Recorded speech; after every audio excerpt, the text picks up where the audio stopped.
Welcome back, YouTube, to the Prepper Classroom. I am the Bear of BearIndependent.com, the Oso Independiente, which represents approximately 40% of all the Espanol that I know how to hablan. So, today we're talking about prepping basics, what and how. See that? See that right there with the words up here with the marker? Okay, now, the last video that we did, we went over the super basic foundational tenets. If you haven't watched that episode, go watch that one if you're brand new to preparedness. I mean, like brand spanking new, like what's the prepper? If that's you, you need to go watch that video, all right? Because we cover kind of the core concepts of what is preparedness and how do we actually affect preparedness. How do we do it? Broad strokes. And so we're going to go just kind of the next baby step forward here, and I'm really doing my best to try and break it down Barney style for y'all who are brand new to this, with no judgment, no fear mongering, no doomer porn, none of that, just the basics. And we have over 1,000 videos at this channel between YouTube and Patreon, so if you have a more in-depth question like, Bear, you say that I should stock ammo for SHTF. How much? Bear Independent ammo. In the YouTube search bar, we literally have a video called How Much Ammo for SHTF. How much food, what kind of medical, so forth and so on. So these are the broad brush strokes, basic foundational tenets. So let's get in here. Today we are talking about prepping basics, what and how. So again, understanding that our working thesis of preparedness is to stockpile physical materials as a hedge against chaos-ish, right? And I'm just remembering off the top of my head from the last video. I should probably write that down somewhere and like do a thing with it or something. Okay, so what and how? So there's some core categories here. So we're gonna have food, tools, security, medical, commo, sanitation,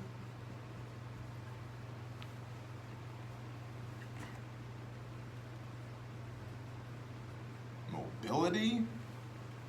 That's one you don't hear talked about often, right? You could even have comfort items. So let's go first with food. What kind of food? So there's some benchmarks we need to look at here, okay? So we have dried grains, which over here, let's do this. Okay, so we're gonna have wheat, corn, and this should be hard, not soft wheat, hard, red corn, field, whole, beans, pinto or other, and then rice. This is white rice. Not brown rice, because brown rice has higher protein and fat content, which means that it will go rancid, it will not keep. So these things right here, these are your dried grains / legumes. Now you can also, as a product that's dried and keeps indefinitely, you could go pasta. Okay. Now, not ramen, because ramen has fat in it, it's fried, and so it'll keep, but it won't keep indefinitely. Your standard wheat pasta will keep indefinitely. So these things right here, how much? 750 pounds per person per year. That works out to 3,277.18 cows a day, which 3,200 cows a day is recommended for military age males age 16 to 35 who are doing strenuous work. And so that's what I prep for. Everybody else will eat less than that, but this 750 pounds of any of these, and I split these equally, right? So this would be, right? Each one of these represents a quarter of wheat, corn, beans, and rice, okay? So 750 pounds per person per year gets you 3,277.18 calories. I did an entire breakdown on that with an XLS spreadsheet on that. Those are the numbers mathematically supported at Patreon.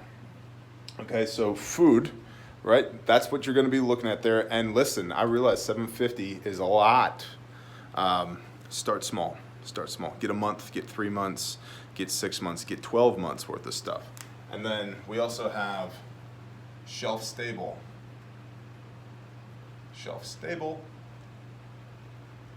So that's going to be like your canned goods, your vegetables, your potted meats, things of that nature. Flour, cornmeal, got an itch. All of that, okay? Food for sure. Come over here to tools. This is not often talked about. Now it depends on where you live, but things like cutting tools. So it'd be knives, pots and pans for cooking, stoves, tents, tarps, etc. Okay? Things of that nature that will be useful that fall into sustaining or improving existing infrastructure or creating new infrastructure elsewhere. So, and again, broad overview. Okay? Security. This is going to be primarily firearms, depending on who you are and where you are. And it could be everything from a compact 9mm to a 338 Lapua, you know, with a telescope on top of it. Whatever. Security. Firearms, ammo, armor, etc. Okay? Medical. This is going to be, you know, your gauze tape,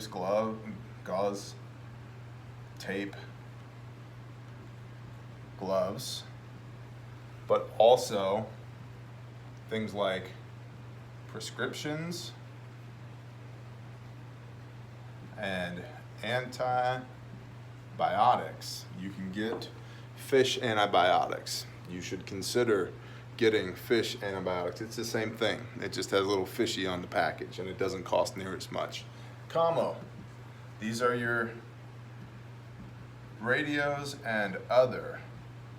Could be signal panel, it could be a star flash signal mirror, it could be 2 cans in a string, it could be a string tied to a bell that the guy who's at this observation post over here, you see somebody coming, you pull the string, the bell wiggles, yada, yada, yada, right? Prepper Commo, I believe is the name of the video that we have done on this, and there's lots of people out there who have opinions on this. Sanitation. This is your cleaning, yourself, your equipment, your clothes, and your dwelling. Okay? Cleaning. And disinfecting. What is that going to look like? What do you have for that? And then it's also things like fem hygiene,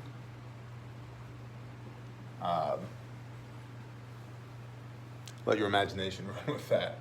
Right? Sanitation, and then it's also where you're gonna poop.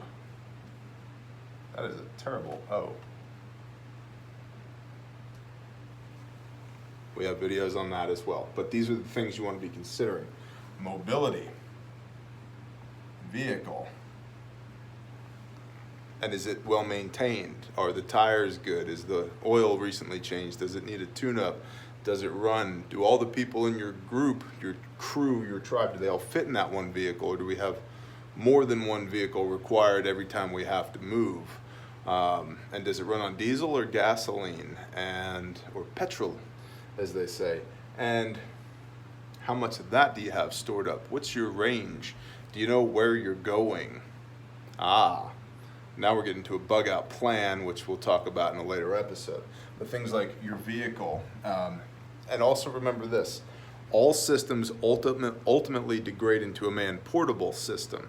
So you can have your car chock full of crap that you need to survive the zombie apocalypse, but when your car breaks down, you can only carry so much of it. So build your systems around man-portable systems. What fits in the backpack on your back, or your rucksack, or your pockets, or whatever. And then everything else needs to be a nice to have, not a need to have. Because if you can't take it with you, but you need it, your system falls apart. So your need to have is a man-portable system. Your nice to haves can fit in everything else. Okay? So this could be vehicle, it could be a horse, or other four-legged animal, or ostrich. Maybe you ride an ostrich, two-legged animal. Horse, how about a bike, motorbike, boat. But here's where it really needs to be. These are your feet. So that has to do with mobility and conditioning as well. Okay, can you walk? Can you carry the need to have that you have stuffed in your rucksack? Can you actually move about and do the things? Then we look at items like comfort items, and this would be something like solar, electric, fans. It could be your favorite snacks, books. I know many a person that has Kindle, or a tablet where they've downloaded all the books is on the thing and it runs offline. But your comfort items, nice to have, not need to have. Spare socks are a need to have because you're going to be doing a lot of walking, potentially doing a lot of walking if you're bugging out. What would be something that's nice to have? I don't know, like hot cocoa mix. I keep that and a lot of instant coffee in my rucksack. It's a nice to have. It boosts my morale, but I will not die without it. And so these are kind of the overall considerations. And there are other categories, and we can totally get into the weeds. Totally. But I don't want to get into the weeds. So I'm going to do this right here. So if you want to pause the video and copy this down in your notebook, your prepper notebook, you can. Okay. And right. Okay. And then I'll pause this over here so you can pause the video and copy that down as well. And then I want to get into just a couple other things. Please believe me on the food. I've done a lot of research on this. I spent a lot of years into preparedness, and I only in the last 18 months and really in the last 6 months have started opening my mouth about all the information that I've accrued and the knowledge that I've gained. Remember the difference between information and knowledge. I've put these systems into place for myself, my loved ones, my tribe, my MAG, my mutual assistance group. I've taught these things to other people. I consult on these things with people from all walks of life and all means. Believe me on the math, I've done it. I've backed into this number 100 times from 100 different angles, and I've seen it in action 1,000 times, and I've implemented it dozens of times for dozens of different groups and individuals. It's 750 pounds of dry grain per person per year. Otherwise, you're on starvation rations, and starvation rations are not going to cut it when you're out there trying to do the things. And just again, I openly reject the concept that you're going to scavenge, fish, forage, hunt, and otherwise just happen to come across, trap your way to prosperity and end times chaos. If you study the Great Depression, the vast majority of game animals in the United States were near hunted to extinction within a year. So the idea that you're going to walk off into the woods and feed yourself in perpetuity doesn't fly, because if you could do it, you'd already be doing it. And remember, there's a lot more people now, and there's a lot more pressure on that wildlife resource now than there was during the Great Depression. So that's a no-go, which means you need to have the food and you need to have a way to produce the food, but that's another video for another time. So let's go a little bit more in depth here. We talked about food. Let's talk about tools, briefly. Tools, briefly. Again, some kind of knife would be fixed blade, full, tang, or 3/4 tang. The Mora knife is a great place to start. If you don't already have a knife, for 15 bucks on Amazon, that's a great place to start. Morakniv.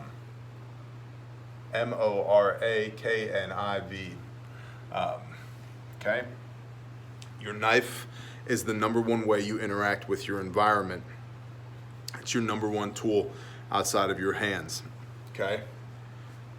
What else should we have here? When our tools? So we got pots and pans, probably cast iron. Now, this is for if you're in situ, right? Bug in, and then some kind of cook kit for bug out. Tents, tarps. Practice with these. Your best case scenario is to shelter in place, okay? To shelter in place, that's what you want to do. Now, ideally, that means that your population density is not out of control, that you're not surrounded by threat. If you are, you're going to need to leave. That's called bugging out. But ideally, you're bugging in. You're staying where you are. So bear that in mind. But you need to practice setting these things up. I like a tarp shelter for myself. For myself and my family, a tent is the way to go. Okay, because I can rough it much better than they can. What else we got over here? Stoves. Stoves equal fuel. The stove is only effective as long as you have fuel. So you need to look at your environment. Is there lots of wood that you can use a wood stove for? Do you need to have lots of trioxane tablets or propane or kerosene or, you know, whatever? Okay, so for me, this becomes firewood, because in my region we have literal tons of it everywhere. But you need to figure that out for yourself. And then, yeah, that's pretty much it on tools. Okay, what else we got? Security. This is where most people who are into preparedness live and breathe. And it's a shame because it's gives everybody a sense of false comfort. Security. Now, people will say, what gun do I need, Bear? Here's my basic handgun recommendation. The one that fits your hand that you will carry. Depending on the day, I carry everything from a Glock to a different Glock to this little guy right here, this little 9mm to, you know, a .357 revolver. Whatever the situation calls for. But I would rather have this little 9mm. Get in there, fella. I'd rather have this little 9mm than nothing. So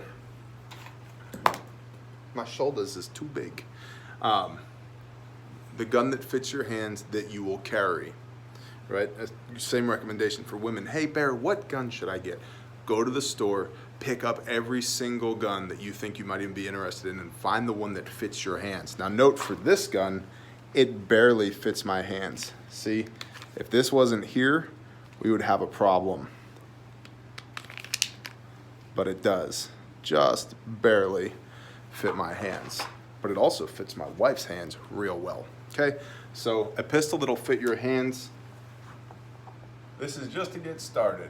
9mm. Why? It's the most common handgun round in the world. Okay, rifle, 5.56 millimeter NATO. Why? Because it's everywhere. There's hundreds of rounds in this office right here, right now. In this very office, there are hundreds of rounds of 5.56. It's everywhere. Similar pattern magazines, and here we're talking about, this is the AR-15 platform. Learn to write, fingers. Platform. Okay? Then, this is easy. Shotgun, 12 gauge. 12 gauge. Unless you're little, then get a 20 gauge, which is fine. But again, the same thing as far as commonality and availability, 12 gauge. These are all super common rounds. They're super available. You can walk into any Walmart in the country and get these right now. And so the other thing here is you need to be able to hit. You need to be able to hit here at 25 yards. This one is minimum 50 yards, and this one is min 10 yards. And by hit, I mean every round, okay? And then you stretch it from there. And then people like to get into the long gun game. What kind of long gun do I need? I think you need much more consideration for putting meat on the table long gun, which would be a 30 caliber weapon, than your tactical long range counter sniper rifle. But in that case, long gun .308 Winchester, okay? And this should be at least 100 yards, if not 300 plus yards, okay? And then there's, do I need ammo? Don't I need ammo? Or, yeah, you need ammo. How much for each of these? To get started, 500 on the rifle, 200 on the pistol, 200 on the shotgun, and 100 for the long gun. That's just to get started, but we're not going to overwhelm ourselves. And again, this is stuff that I've covered repeatedly in other videos. And we're going to cruise because we're going to go long, and I don't want to go long. And I have all the videos on this, and I'm trying to make this information more accessible. Okay, let's go medical. Medical. First, prescriptions. If you are on any prescriptions right now, get extra. Just ask your doctor, figure it out. Doc, I'm worried. Can I get an extra 3 months supply or whatever, okay? If you can live without them, start weaning yourself off. Now, I'm not a medical professional, nor do I play one on television or the internet, but I've been on prescriptions here and there. Wean yourself off. If they're not mission critical, if you won't die without them, start finding alternative methods, natural methods, change your diet, get more exercise, figure out a way to, with your doctor's approval, get off of these meds, okay? That's one less thing that you're gonna have to deal with in end times chaos if you, oh, I'm out of my meds, okay? That's a problem, okay? Otherwise, stockpile, for sure. If it's like blood pressure medicine, what, oh, I'm diabetic. Unique set of challenges. We'll talk about that in a later video when we focus exclusively on medical, okay? But prescriptions, get them. Then OTCs. So this is going to be anti-diarrheal meds, aspirin, Advil, brain fart. We'll come back to it. But this is anti-inflammatory. Inflammatory question mark? And frowny face. Okay. OTC meds. Then gauze, tape, gloves, disinfectant. And then you need a good trauma kit plus training, okay? And that trauma kit should be able to deal with oh no, there's a thing stuck through my thing. There's blood everywhere. What do we do? Apply pressure, dress the wound, yada, yada, yada, okay? So just basics of medical, and we can get way deeper than this, but these are things that you need to be considering, okay? And I tell people, especially when we get into the buckets thing, if you got a bucket full of gauze, a bucket full of tape, a bucket full of gloves, and a bucket full of disinfectant, you're headed in the right direction, right? And then these, when you get a bucket filled with these, you're good. Prescription meds, get off them as much as you can. Anything else, you know, stockpile. And then get a good trauma kit. Learn how to use it. Okay. Commo.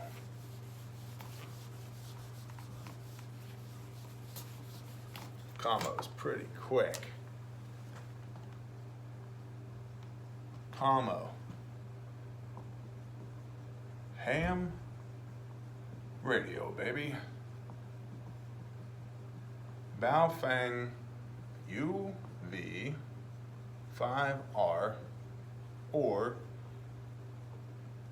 similar. Okay. Well, you know, Bear, that's been made illegal by the FCC because of the blah, blah, blahs with the blah, blah. Okay, cool. Not the commo guy. I am the guy that owns 20 of those radios, though, and half a dozen other kinds of radios. So, or similar, asterisk. We have a video called Prepper Commo. Check it out. And this is going to be brain fat pace. Primary, alternate, contingency, or emergency. Okay, so primary is your cell, alternate would be your ham radio, contingency might be a CB radio, and emergency could be a signal mirror or a rendezvous point. Okay, things to think about. Okay, that's commo. Write it down, y'all. Put it in your prepper notebook.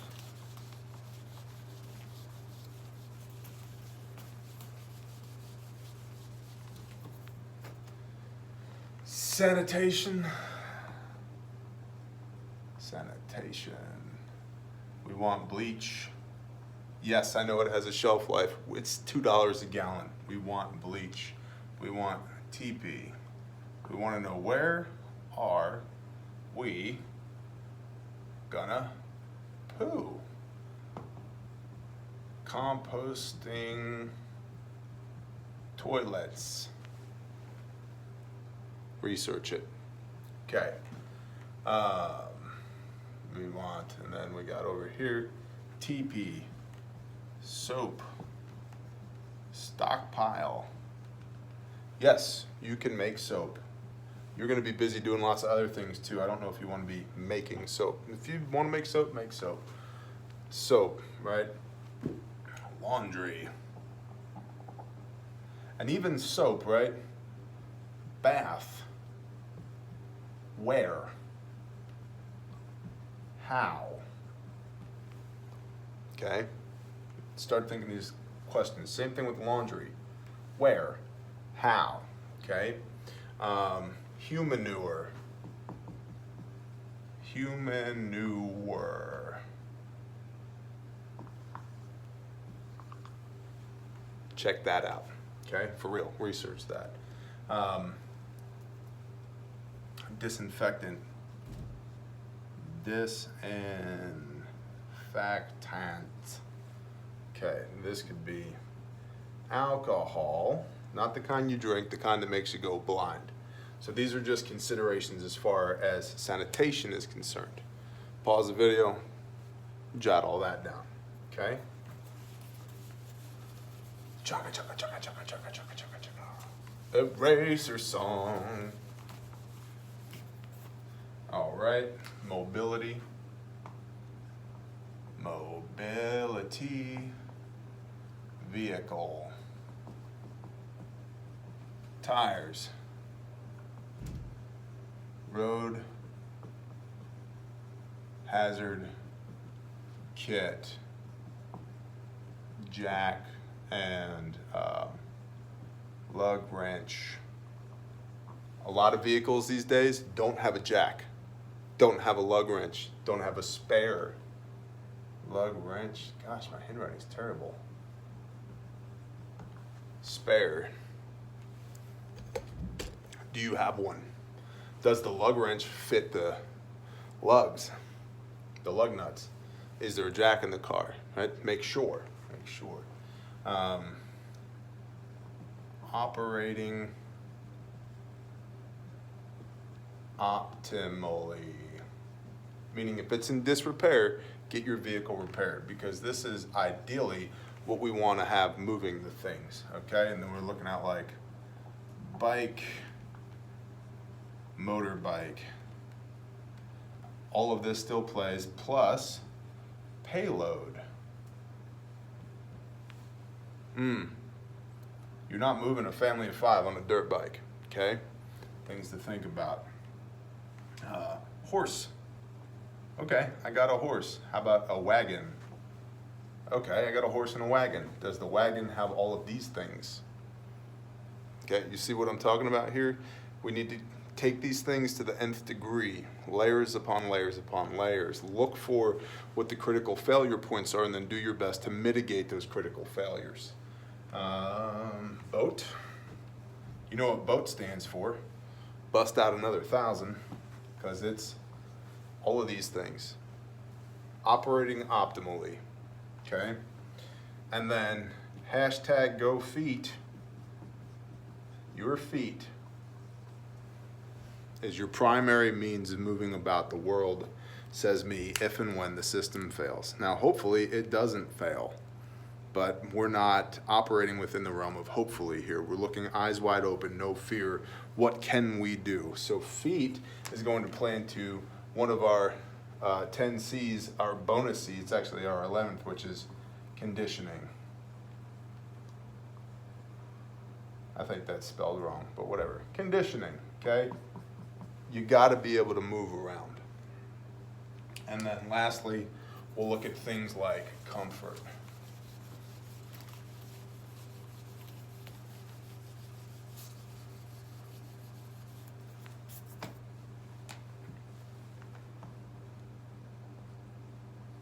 Comfort.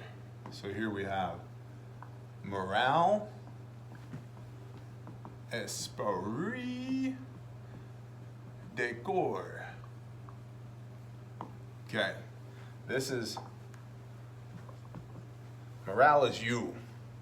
Esprit de corps is 2 or more, y'all. Okay? All right.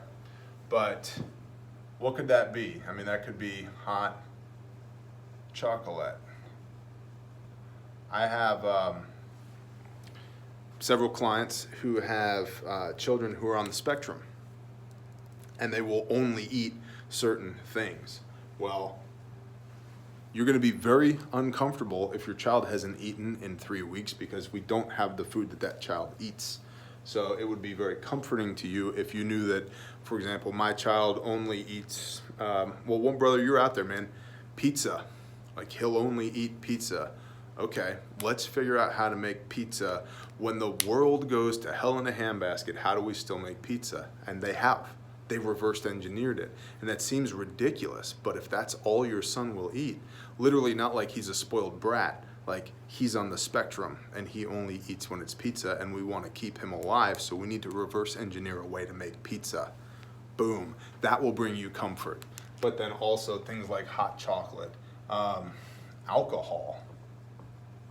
Not too much, but being able to brew things like mead, wine, and then liquor and beer can all be done with very little effort, truthfully, for what you get back. Other things for comfort, that could be books, songs, instruments, pictures, anything of sentimental value, or something that let's do this. Jeez. Your Bible, okay, that fills you up and speaks to your sense of purpose. So I tried to be quick. I see we've gone long, we've gone real long, but kind of to the best of my ability to boil it down. Prepping basics, what and how. Food, tools, security, medical, combo, sanitation, mobility, and comfort. It's kind of the big overarching themes here, and then we will come back and focus on each one of these things and move in that direction as we continue in the prepper classroom. I hope that this is helping you guys. I hope that this is speaking to your convictions and helping you get prepared. Please let me know down in the comments. If you're finding some value in this, I would love it if you would consider subscribing and ringing the little bell. And also, consider come seeing us on Patreon. Patreon is the economic engine that supports the Bear Nation, supports Bear Independent, and allows us to do things like have this office to where we can do these things for y'all here on YouTube. So it starts at $1 a month, and I think it's an insane value. We produce 24 individual exclusive pieces of content per month over at Patreon, including mini consults where you're like, hey Bear, I don't know how much food to actually put up. Can you answer that? Sure. Jim from East Overshoe, Indiana says, hey Bear, how much food should I put up? Well, Jim, today we're gonna talk just to you and show you how to do that. So anyway, thank you guys so much for being here, and I literally pray blessings on your day. I have no words, the blah blah blahs, not tremendous. Shalom.